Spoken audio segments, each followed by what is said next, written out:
Alright friends, welcome back again to another episode of Tactical Enlightenment. In today's episode, we're going to be covering some of the very nastiest swords you can make in Bannerlord. Both one-handed and two-handed swords. These are some of the most savage weapons you can make in the game.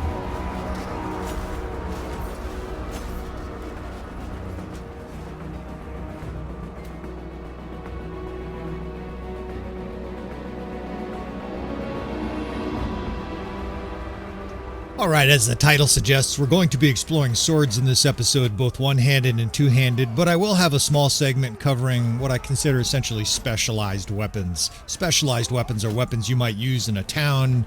Maybe you want to start a gangster empire and you're in there fighting alley brigands. And also siege weapons. There is at least a small argument to be made, I think, for having extraordinarily fast, short, lethal weapons for siege fighting for you guys who like fighting it out in the trenches. And of course, that's the other spot that kind of a weapon is useful. Now, in this episode, we're going to be covering primarily lethal field swords. Swords that destroy the enemy either when you're on foot like this or riding a horse. And I will talk about philosophies on both of those at length in this episode. Now, I could actually show you the ingredients necessary to make these swords, but I actually want to keep it a secret so that I can destroy everybody and conquer the world. Nah, actually, I'm just fucking with you fellas. We're going to go ahead and show you the ingredients here to make.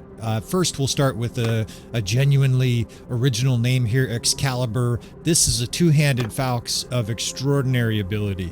Now, it has a nice combination of reach, speed, and damage, but the emphasis here is on reach. Hence, it is a two-handed weapon. This is a weapon you're usually going to be using on horse, although as you shall see, it's no slouch on the ground. I do emphasize speed and reach over damage because generally, once you become skilled, and as you can see here, this is being pre-recorded. It is a legendary Excalibur, legendary 98 speed, 150 speed, 130 reach.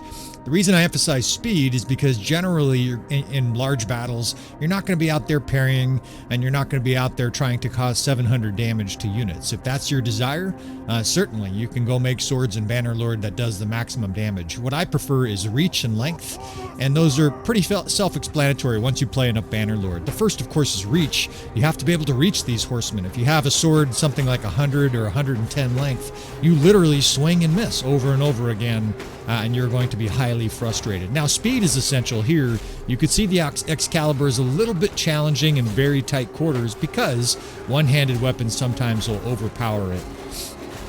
That is why you will see me later on in this episode emphasizing and encouraging you to pick swords with high speed. Additionally, it should be mentioned that this character is maxed out two-handed speed. Your speed probably won't match this. That's why I would encourage you even more to have speed. And the main reason you want speed is very simple: survival and killing. First, enemies are going to swing at you. If you have a faster swing like that, you cut right through a Legionnaire, you cut right through Manavliatons, other guys with two-handed weapons. If you're both swinging at about the same time, once you get high enough skill, just like that, you blow through their attack speed, and instead of you getting killed, they get killed. It's a zero-sum game when it comes to two-handed weapons, and speed is king. Now, reach is important, right? Because if you have 60 reach, you could have a little dagger where you're swinging at 150 speed, and you're just waving it in front of him, and Manavliaton is like, oh yeah? And he cuts you to ribbons. You got to have a nice combination of reach. And for me, the sweet spot on foot is about 105 to 110. You don't need much more than that, or less than that is a problem. And on horse, I like 120 to 130 reach. Here, the Excalibur, with its 130 reach, is obviously sufficient for foot, and it's superior on horseback. Alright, the next sword in the list here is actually my new favorite sword, and this is called the scalpel. This is a great all-around weapon, whether you're on horseback or on foot or in siege. Now again, you can come back here and pause if you need to see the individual ingredients. And I was able to make a legendary, and look at the stats: 101 speed, 130 damage, and 120 reach. On top of that, this has the added benefit, because we're using that particular sword handle, of being either one-handed or two-handed. That is a nasty additional bonus to a sword, and I will talk more about that in this episode. You can't do that with the Excalibur, right? You're reduced to parrying and obviously against archers, that's a problem. So eventually I was able to make a masterwork of this, just kind of again showing you the ingredients for this. Now we'll start off with some combat with this weapon. This weapon is outstanding in all different parts of combat. Here we're against horse archers, and let me illustrate one of the values of this. We're actually using a shield here, which of course means you can protect yourself on some level, especially if you're surrounded by cons guards, and it's still nearly one-shotting everything it swings at, right? 109, 107. Some of these guys take 2 shots to kill, but very many of them are killed by 1 shot. Now you whip out the two-handed, and this is my preferred method to use this in tight quarters. Blazingly fast speed, and it has a great sweet spot of reach and damage and speed. You're able to get to your opponent, lop their heads off, and for the most part, even one-handed weaponers can't counter you. You're going to get in the stroke first. I mentioned that before. That is a critical part of weapons. It basically means that one-on-one, nothing can outmatch you. Now, it is useful still on horse, right? If you're on horse, and what I mean is with foot troops here, and apologies for the lack of sound. I don't know why the sound didn't come through on this recording. You can reach your opponent still on the ground with this sword. It's not optimal, right? But heads are still flying off. You've got to have more precision here. I'll mention that as a critical part. If you're going to be using a weapon that's just barely adequate for the length, in other words, your length to hit a guy in the head, maybe you need 115 and your sword is 120. There's not a lot of room for error there. And so this sword is a little bit more for experienced players in Bannerlord. That said, on foot, this weapon is an absolute beast, right? Nothing really compares to you. If they hold up their shield, you simply keep on swinging, press the button till you get carpal tunnel, and everything melts in front of you. Now, I recorded about a 3-minute section here from battle because there were various different instances, and I'm just sort of going to ramble more about my philosophies when it comes to swords, especially on foot. First, let me emphasize you need athleticism. Otherwise, you better have a shield and you better be fighting next to other troops, because you'll get attacked by 4 guys. If you don't have the ability to run away, which is generally probably 250 plus athleticism, you will get destroyed, right? Just like this, you will get attacked by multiple opponents and you'll be fucked. With 300 plus athleticism, you can now weave your way through the battlefield with a two-handed weapon. Once you get practice in, you become a god of war, right? You just wade into the enemy. Oh, there's a cavalry charge coming. Let's pull out our shield, right? And now we can block and duck, and these elite cataphract mean nothing. Oh, there's archers shooting at us. Here, let's close with our shield up, and as soon as we're close, let's just start one-shotting these elite archers. You can also just kick them and, of course, swing overhand. You're going to butcher almost everything in sight. Once you're past the archers, right? Once you're sort of out of danger, which this guy, I was getting my ass kicked a little bit. Now you can really start chasing the enemies down. And you see I'm being chased. You just simply keep running, right? Keep moving. Don't stop. And look for a new target. If you start to get bottled up, get out of there, right? Just keep looking for an opening to keep moving. You can have 5 or 6 guys chasing you, which is almost as good as them being dead, right? Because they're out of the fight chasing you instead of killing your friends. So here we're just moving up and down the line, chopping anything we want. Of course, you always want to be behind the enemy if you can. You get jammed up like that, you can whip out your shield in this situation, or you can just look for an opening to break out. The key, though, with this weapon is it's a beautiful combination of reach and speed. I would say damage, but damage is not that important once you get to 250, 300 in a certain skill. You pretty much one-shot everything anyways. Maybe if you're using the RBM mod, this weapon is not for you, although I suspect it would do really well. Now notice that parrying speed. Parrying speed is affected by the weapon speed. Because this thing swings so fast, you can actually parry guys with which a longer weapon you would not be able to actually make that defensive play. Get into thick archers here, Fiend Champs, Sergeant Crossbow, Heroes, everything melts, well, until you catch a spear in the face. This weapon is a beast all around. All right, the last sword we're really going to focus on in this episode is both an expert weapon and a beginner weapon. And I know that's counterintuitive. I will explain that as we get going here. First, this is called the Flash of Light, and this is primarily a hand-to-hand infantry sword, but you can use it on horse, and that's if you're exceptionally well-tuned to Bannerlord. Now, we'll talk about the composition really quickly. Of course, it's a one-handed or two-handed sword. Again, major advantage. It breaks shields because it's a falx blade, and 110 reach, right, with a huge amount of speed. You can see 102 speed. That's before we modify it all here with a legendary or masterwork build. We're talking 106, maybe 107 speed. This thing is incredibly fast, and it's enough damage to kill most things in one shot. Now, why do I say that this is a beginner and an expert sword?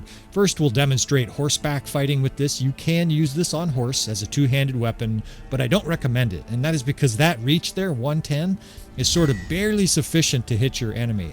On top of that, you see with the Masterwork build here, 96 speed.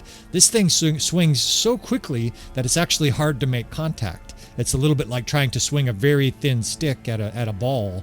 It's very easy to miss because you have such a small contact point.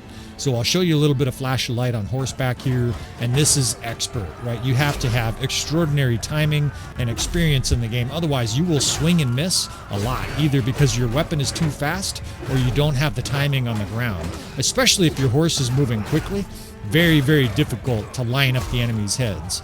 Once you do get your training, though, you're an absolute beast, right? That was 4 or 5 guys killed in like 5 seconds. Now, what this sword is really designed to excel at is this kind of hand-to-hand combat. And I want to make a point here. Huge wall of shields at you and you have good athleticism, go right past them. I'm not even trying to attack them, just weave behind them. Get to the back door here, make sure that your backside is safe, and then bore in on the enemy facing the other direction. Right? This is really how two-handed weapon players can excel, is attacking the back end of an infantry line that's occupied in the front. Just weave down the line, keep on moving. Anybody that turns their attention to you, you always just keep moving. Even with like 260 or 270 athleticism, you should be able to outrun most guys. Now, this weapon is so fast that nobody can counterattack you. They swing, they get killed. Unless they hold up their shield and try to survive, everything dies. And of course, if you move quickly enough, it's just a destructive weapon. Now, I call this skirmish melee when the infantry is sort of broken up. This is the best possible situation for this sword because it generally means repeated one-on-one battles. They're very brief. Each encounter is a half a second, but it's like next man up. They all get obliterated. Some guy went flying off the screen there, and you just carve your way through the enemy, swinging so fast that nobody can see it. Now, I do apologize for those who are sensitive. This kind of melee combat can be either dizzying or overwhelming. There's a lot of shit going on. That guy had his shield broken. Fiend Champs just trucked like a bitch. Archers are optimal for this sword because they don't even have shields. And of course, if you get a lot of focused attention on you like that, you simply look for an opening and get out of there. Again, if you start to get attacked by 3, 4, 5 guys, just keep moving, right? If you have good athleticism, you see I'm just moving, looking for new targets. You dodge their blows and then lop off their head. Now, in this instance, I did cut out a little bit because I was ended up chasing by 5 or 6 guys. What do? You just run. You just run around these guys. They're all preoccupied chasing you. Meanwhile, you look for juicy targets that are facing the other direction. I know this all seems intuitive, and most of you guys are probably doing this. I'm just pointing this out for new players. There's literally 6, 7 guys chasing me while I cut off the heads of Fiend Champs facing the other direction. This sword, like I said, is an outstanding weapon, but it does require a lot of practice, a lot of skill, and make sure you have some good athleticism. Otherwise, you're going to be the one that's butchered. Alright, I will cover one more sword here, but this sword is less practical and more fun. It does massive damage. This sword I've named Downfall. Now, I did give it the type of handle here where you can use it as a one-handed or two-handed weapon, although I will caution you, it's on the slow side, of course, for a one-handed. That is because the strong spot of this sword is damage. Now, that's not really important in Bannerlord because once you get a high enough weapon speed, you're generally one-shotting everything anyways. But if you were a little lower level character and maybe you liked lighting up the screen with 400, 600, whatever damage, this might be the sword for you. It has an incredible look. It really looks like something out of the last Mohicans where that guy was wielding that sword and axe. That axe weapon or whatever it is. But unfortunately, even a Masterwork version of this still only yields a two-handed speed in the upper 80s. Compared to Excalibur in the mid-90s, that difference to me is substantial enough to not recommend the average player use this. It does have a very specific use, and that is against archers, and I will try to show that. First, let's show some just hand-to-hand combat against cavalry. We will do a little bit of foot fighting with this weapon, show you some of the strengths and weaknesses. Now, that speed difference is vital. I want to mention how important that is, especially if you don't have very high skill in two-handed. That'll be the difference between them hitting you and you destroying them, right? If you have a very fast two-handed weapon, they're not going to be countering. Of course, this character has max two-handed skill, so he's still crushing pretty much everything in sight. And the damage is exemplary, right? It's going to be 30 to 50% more than some of the other swords we've shown in this episode. That said, it's still blocked it off a lot. It feels kind of chunky in battle. Even though I'm killing guys, a lot of shots are being blocked or parried. It's a little bit of a clumsy weapon. What this sword, though, is ultimately great at is what I consider spread archer dispersal or spread archer massacre. When archers are in a big line like this, once your timing and skill are good, it is a complete massacre. Of course, it one-shots everything. Most of those guys are hit in the head. Here we've slowed it down for you to see just how effective this is. Every third guy has his head cut off, and before they can even target you, you're in and you're out, and half of their army line is decimated. Very, very nasty against archers, right? The damage is extraordinary. All right, so do a little hand-to-hand combat with this sword, and it's a little bit clumsy. Again, massive damage, right? 357, 200. It's rare to have a shot under 150, and pretty much everything is one shot. And again, this guy's character is two-handed, is well over 300, but I think even a character with like 250 two-handed would still be butchering the enemy pretty bad. This is a devastatingly powerful weapon. It's just not my favorite of the four. All right, we are also going to cover siege one-handed and two-handed weapons in this episode, and we'll start with the one-handers. And you might ask, well, why would you use a one-handed based on what I've seen with your two-handed weapons? There is a good reason, and I'll explain once we get going here. First, we're going to start off with a lightning-fast Tier 4 mace. You can see all the different ingredients. You guys can certainly make this on your own. 106 speed, and then when we get the extra bonus here, 107 speed. Now, it's not a lot of damage, and it's not a lot of reach, but of course, a lot of times in siege, you want a very quick weapon because you're right in the face of the enemy, and obviously the damage here actually is more than it looks like, or at least more than it's on the surface, because you're fighting infantry that's heavily armored, and blunt damage does more damage to blunt or to heavily armored units. Now this is carpal tunnel in the making right here. I literally can't hit the button fast enough for this 107 or 108 speed weapon to crank out. And this is, for all intents and purposes, the easy man weapon of siege, right? I've got this looter throwing rocks up here to help us. We're just going to have our infantry division hold back here while I just show you some basic testing. It was a nice scenario here. We were able to basically get one-on-ones over and over again for this scenario. And the AI basically can't swing through this, right? Now you're facing multiple opponents. The guys to the side might, but the guy you're targeting cannot swing. It doesn't matter who it is. I've tried this on every single unit. Obviously, this character's got good one-handed skill, but I think even with like 230 to 250 one-handed, you will get the same result. The enemy simply can't even attack you. All they can do is hold their shield up, and eventually, of course, when the AI tries to attack, they get killed. Eventually, the AI is like, I got to attack eventually, and when that happens, they get killed. Now, like I said, it's just carpal tunnel in the making.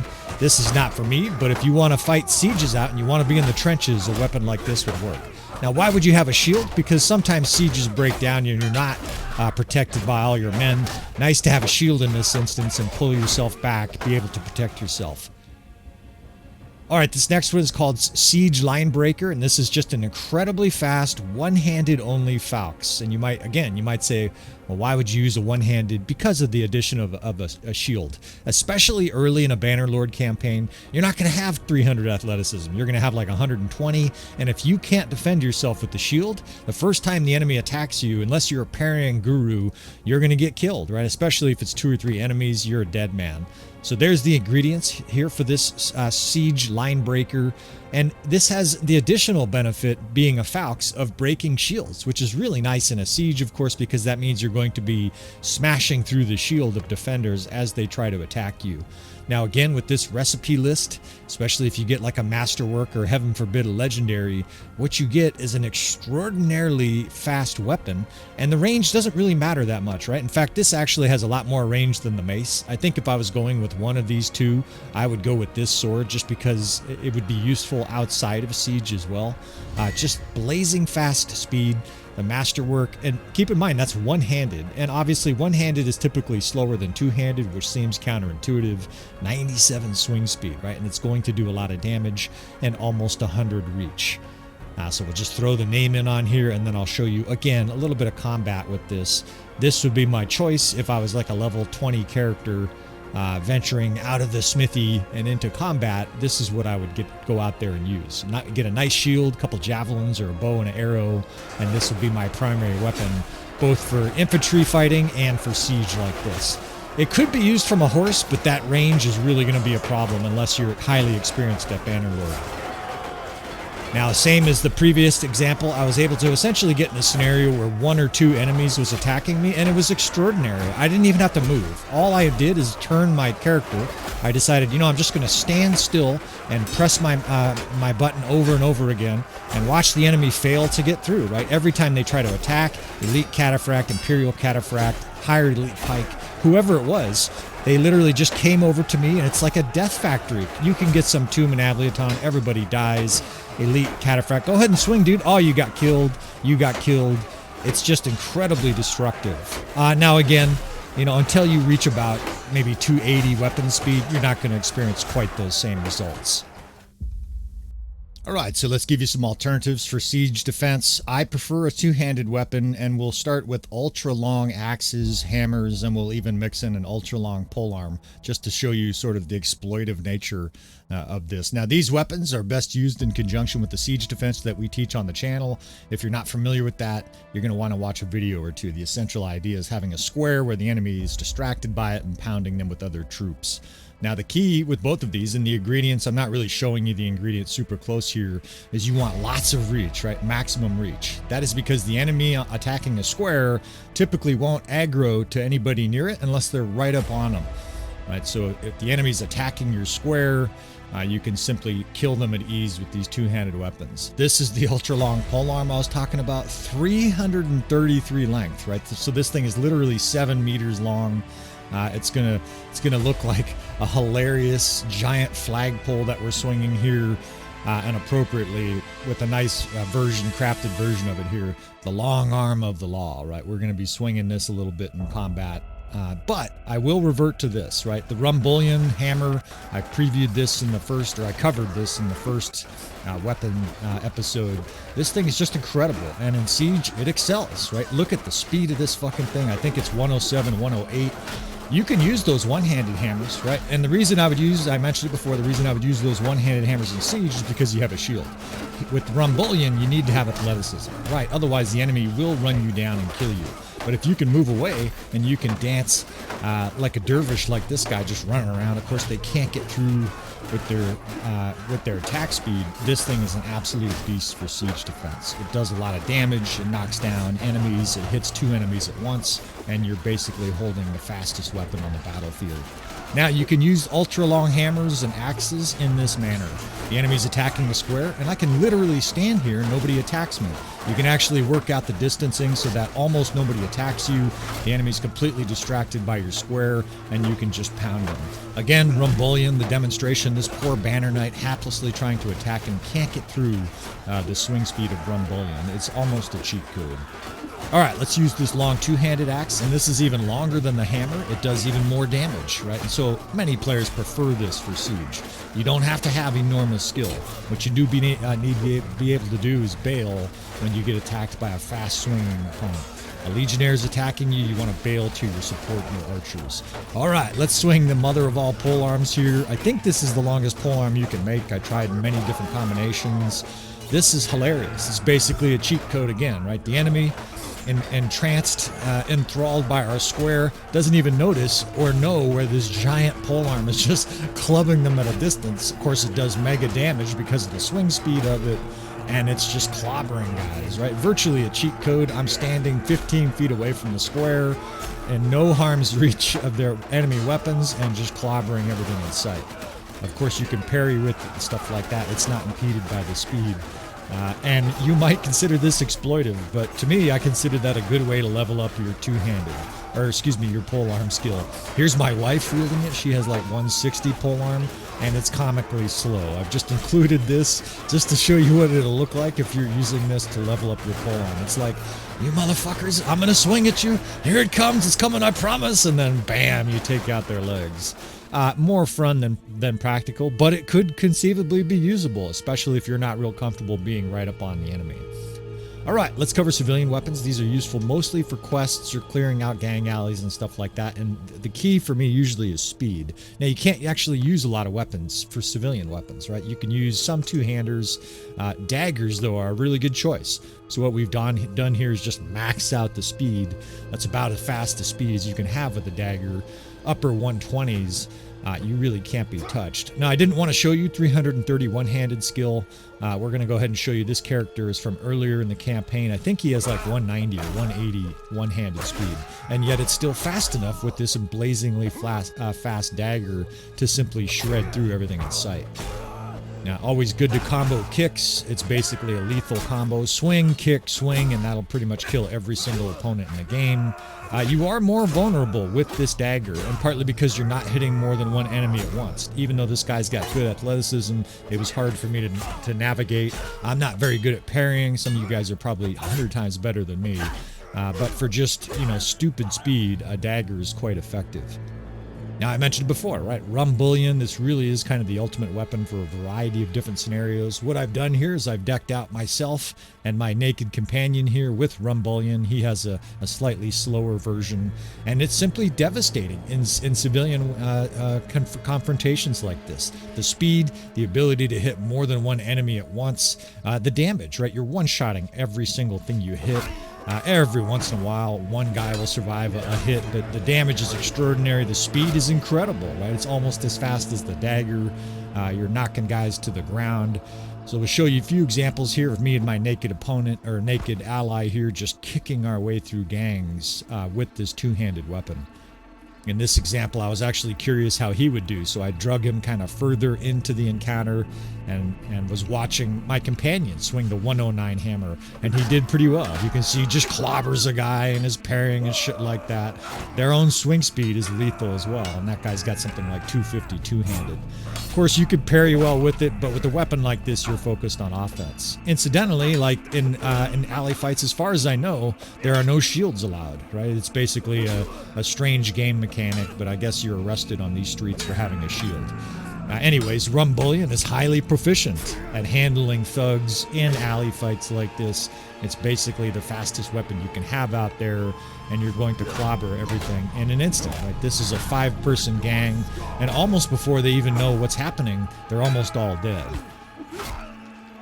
Again, you see my elite lack of parrying skills there. All right, a couple more examples here, including this last one where I did have fun with a custom weapon. I made a hammer, a little sledgehammer, actually just a regular blacksmith's hammer that is incredibly fast, and these poor gangs, of course, they can't get through the swing speed of that thing. Kind of fun to use a weapon like that every now and again. All right, so to recap our civilian weapons here, obviously you know what I'm going to recommend. You can use a fast sword or a fast dagger. Those are both perfectly acceptable options, but I just think Rum Bullion is by far the best answer here. Its combination of speed, reach, the ability to hit more than one opponent, it's just an incredibly powerful weapon. It almost seems like it shouldn't have been included as the civilian weapons. You can just crush your enemy into next week. All right, like I did for the previous episode, we're going to go ahead and keep your juices flowing here on weapons, right? We'll have a little sneak peek into next week. We're going to cover polearms. This is probably the most requested weapon information I get on the channel. How did you make that polearm? How did you make that unbelievably lethal fast polearm that destroys all these horse archer legions? I must know this. We will cover polearms at length in the next episode. Now, there's all kinds of nuances to polearms, from swing speed to whether or not you can use it as a couch lance and stuff like that. I am not a cavalry spear expert, but I've got many thousands of hours playing Bannerlord and consider myself quite the authority when it comes to swingable polearms. I will give you kind of the ins and outs. We will talk tactics of using these unique weapons, the whole lot. We will swing some really long ones, some short ones, and give you a good demonstration of all that. All that said, of course, that means you want to subscribe, right? You want to hit notifications. That way, when you know new content comes out, that way you can continue to dominate your game. I appreciate you, fellas, and I will see you guys next time.